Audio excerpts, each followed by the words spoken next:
بادشاہ نے گدھوں کو قطار میں چلتے دیکھا تو کسان سے پوچھا، تم انہیں کس طرح سیدھا رکھتے ہو؟ تو اس نے جواب دیا کہ جو بھی گدھا لائن توڑتا ہے میں اسے سزا دیتا ہوں، بس اسی خوف کی وجہ سے یہ سب سیدھا چلتے ہیں۔ بادشاہ نے کہا، کیا تم ملک میں امن قائم کر سکتے ہو؟ کمہار نے حامی بھر لی تو بادشاہ نے اسے اپنا منصب عطا کر دیا۔ پہلے ہی دن کمہار کے پاس چوری کا مقدمہ لایا گیا۔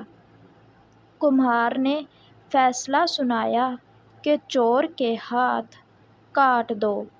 جلاد نے وزیر کی طرف دیکھا اور کمہار کے پاس ہو کر بولا، جناب، یہ وزیر صاحب کا خاص آدمی ہے۔ کمہار نے دوبارہ کہا کہ چور کا ہاتھ کاٹ دو۔ اس کے بعد خود وزیر کمہار کے پاس آیا اور بولا، جناب، تھوڑا خیال کریں، یہ اپنا خاص آدمی ہے۔ کمہار پھر بولا کہ چور کے ہاتھ کاٹ دیے جائیں اور سفارشی کی زبان کاٹ دی جائے۔ کمہار کے صرف اس ایک فیصلے کے بعد پورے ملک میں امن قائم ہو گیا۔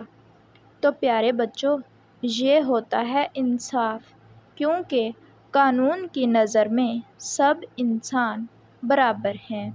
اگر ویڈیو اچھی لگی ہو تو ویڈیو کو لائک اور چینل کو سبسکرائب کرنا مت بھولیں۔ ملتے ہیں آپ سے نیکسٹ ویڈیو میں، تب تک کے لیے اللہ حافظ۔